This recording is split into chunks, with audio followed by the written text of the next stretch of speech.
trêve de plaisanterie. On continue sur du sérieux. C'est pas vrai. Je présente la doctorante en éducation à l'Université de Sherbrooke, qui est Rachel Surprenant. OK.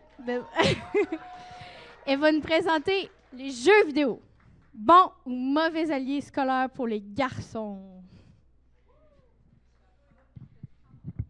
C'est celui-là. Ah oui, j'ai besoin de ça. OK. Bonsoir tout le monde. Ça va toujours bien? Ouais! Super! Donc, je m'appelle Rachel. C'est ma première expérience du Bistro Brain avec vous ce soir. Très contente de partager ce beau moment-là avec vous. Alors, on commence tout de suite à main levée dans la salle. Qui jouait à des jeux vidéo au primaire? Ouais, quand même, hein? C'était populaire aussi. Ah, ouais, peut-être pas qu'elle avait... Bon, il y a quand même du monde. Gardez la main levée, s'il vous plaît, parce qu'une autre question suit. Et qui parmi vous, attention, avait des bonnes notes au primaire? Quoi? Aucune main qui se baisse! Oh! Moi, je pense qu'il y en a qui mentent un peu. Non, mais bonne note, là, on s'entend, là, genre 90 et plus, là. Ah là là là là! Bon, ben tout le monde est des bolés dans la classe, ici dans la classe, hein? Alors voilà, moi ce soir, je viens vous parler de l'impact des jeux vidéo sur la motivation scolaire des garçons au primaire. C'est parti. Tic. Donc, les jeux vidéo sont très, très populaires auprès des garçons âgés de 6 à 12 ans. En fait, 95% d'entre eux jouent à des jeux vidéo. Puis, les gars sont 4 fois plus nombreux que les filles à jouer. Et les garçons passent en moyenne 12 heures par semaine à jouer à des jeux vidéo. C'est énorme! Les jeux vidéo sont conçus pour être super captivants. On nous emmène dans des univers magiques où on devient un héros ou une héroïne. On a des super pouvoirs, puis on a le contrôle sur nos actions. C'est bien différent de regarder la télévision où on est assis puis on est passif. Puis, les jeux vidéo nous donnent des récompenses. Ça peut être des points, ça peut être des niveaux à débloquer, ça peut être aussi des loot box, ce qu'on appelle en français des coffres à butin, où on peut avoir des objets aléatoires, où on peut acheter aussi des objets. À titre d'exemple, plus de 350 millions de joueurs sont enregistrés au jeu Fortnite. Ça, là, c'est environ 10 fois toute la population du Canada. C'est quand même beaucoup de monde. Mais il peut y avoir un petit problème, hein? Effectivement, il peut y avoir des effets néfastes qui sont associés aux jeux vidéo. En fait, il se peut que les jeux vidéo soient un risque pour le cerveau qui est en développement chez les enfants.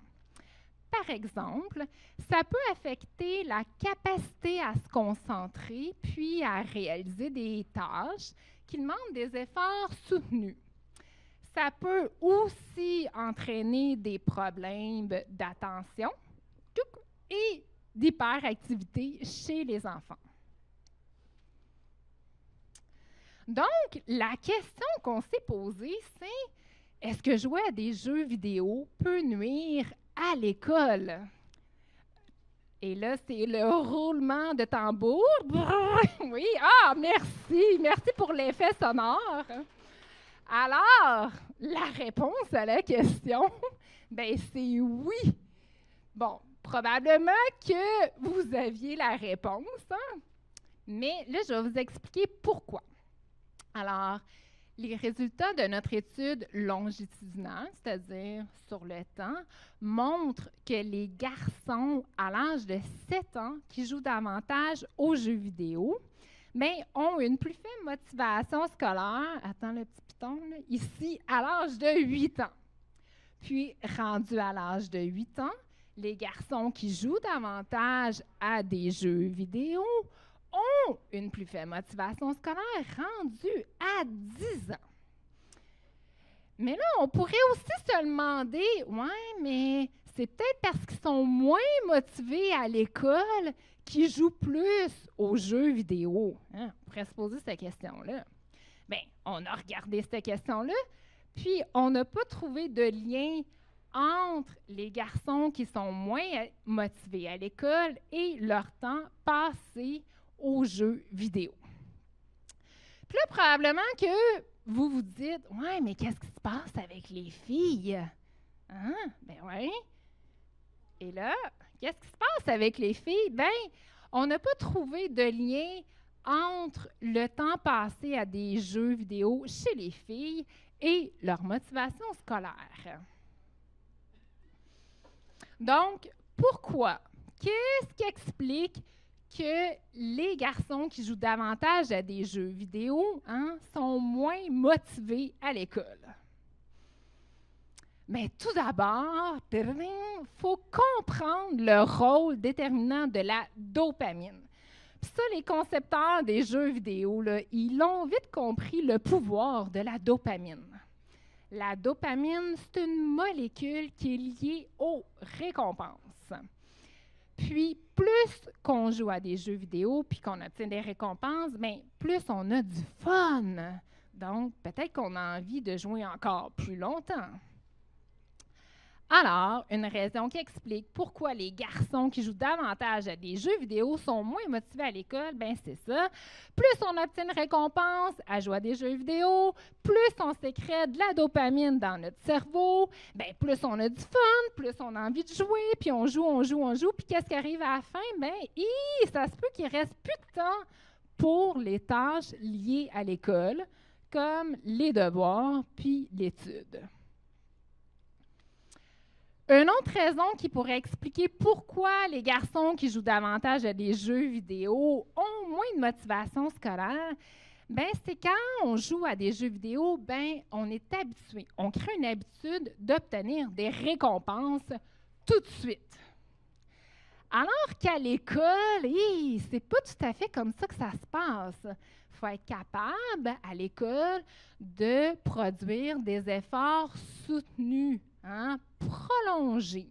Donc, ça se peut que les garçons qui jouent davantage à des jeux vidéo, ben peut-être qu'ils ont moins d'intérêt à l'école ou on n'obtient pas tout le temps des récompenses immédiatement. Voilà. Une troisième raison qui pourrait expliquer pourquoi les garçons qui jouent davantage à des jeux vidéo ont moins de motivation scolaire, c'est que jouer à des jeux vidéo, on obtient des récompenses, comme on le dit. Donc, ça s'appelle une motivation extrinsèque. C'est faire quelque chose dans le but d'obtenir une récompense. Mais à l'école, ça prend plutôt une motivation intrinsèque, c'est-à-dire faire quelque chose pour simplement le plaisir de faire quelque chose. Tu sais, par exemple, moi, ce soir, je suis ici avec vous, puis j'ai fait cette activité-là de vulgarisation scientifique, par pur plaisir, parce que j'avais vraiment envie d'être là comme ça. Merci. Donc ça, c'est de la motivation intrinsèque. Je ne le fais pas pour la bière qui vient après. Ça serait une motivation extrinsèque. D'accord? On comprend bien les deux. Donc, les garçons qui jouent beaucoup à des jeux vidéo, sont beaucoup motivés de façon extrinsèque, puis ça peut venir affecter leur motivation intrinsèque qui, elle, est essentielle à l'école pour leur réussite et persévérance scolaire. Donc, voilà les raisons qui peuvent expliquer pourquoi jouer à des jeux vidéo peut nuire à la motivation scolaire des garçons au primaire. finalement, on pourrait se poser d'autres questions dans le futur là, par rapport à la relation entre les jeux vidéo et la motivation scolaire.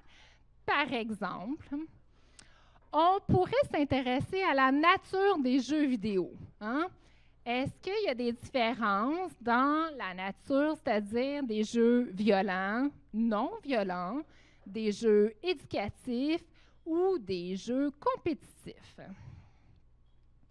On pourrait aussi examiner des facteurs contextuels. Par exemple, est-ce que l'influence parentale vient affecter la relation entre les jeux vidéo et la motivation scolaire chez les enfants?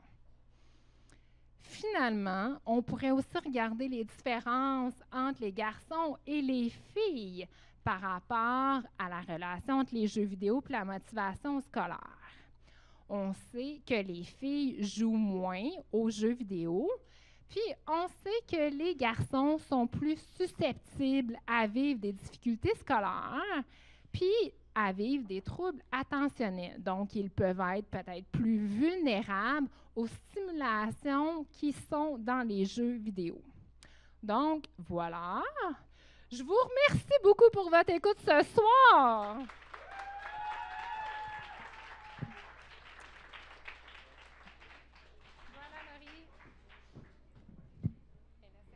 Ah oui, donc, vous connaissez un peu le rituel. On est maintenant à la 3e présentation, donc c'est la période des questions. Il y a déjà quelqu'un là, qui a couru au micro. Mais là, on va faire changer un petit peu, là, désolé. On a une main dans le public. Il faut quand même prendre les mains dans le public un peu. On va revenir à vous, monsieur. Oui.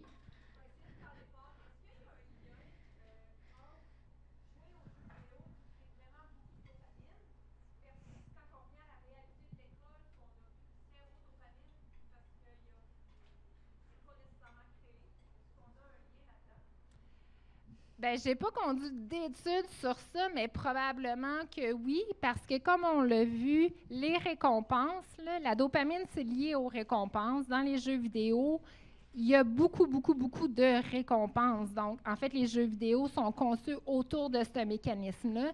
Puis, puisqu'à l'école, bien, il peut avoir quelques récompenses à l'école. C'est pas vrai que l'école va utiliser aucune récompense, mais c'est sûr qu'il y en a vraiment moins. Donc, probablement aussi qu'il peut avoir moins de dopamine sécrétée dans le cerveau.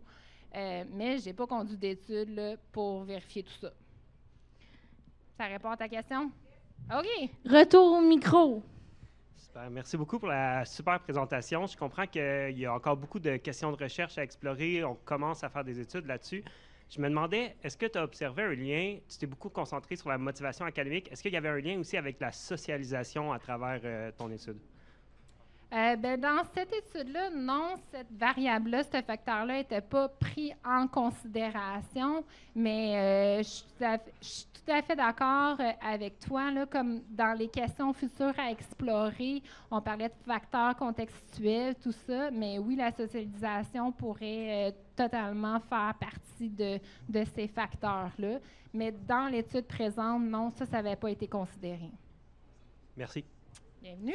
On a le temps pour une question d'Alexis. On veut chouchouter un peu. C'est quand même le directeur de... C'est populaire, les jeux vidéo. On sent que ça suscite de l'intérêt dans la salle. Oui, je ne connais vraiment pas en vulgarisation, mais j'aimerais dire que ton diaporama était vraiment coloré. J'ai vraiment aimé ça. Oh, merci. Merci beaucoup. Fait que, après le commentaire en question vient la question. Tu dis, dans le fond, ça peut être un problème parce que les gens ils manquent de dopamine rendus à l'école. Est-ce qu'il y a une façon de rendre l'école plus dopaminergique? Est-ce qu'on peut gamifier l'école? Est-ce qu'il y a des études sur ces modèles d'émulation, peut-être? Ben pour être franc, je ne sais pas s'il y a des études là-dessus, mais étant moi-même enseignante à l'école en éducation physique, c'est sûr que je vais prêcher pour ma paroisse, mais en faisant l'activité physique, c'est clair qu'on produit aussi de la dopamine.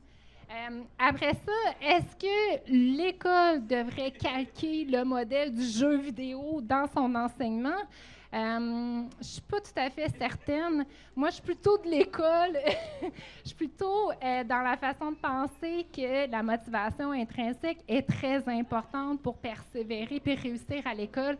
Je pense qu'on devrait plutôt encourager la motivation intrinsèque, c'est-à-dire pour vrai, faire les choses par le plaisir, puis pas pour avoir une nanane régulièrement tout le temps.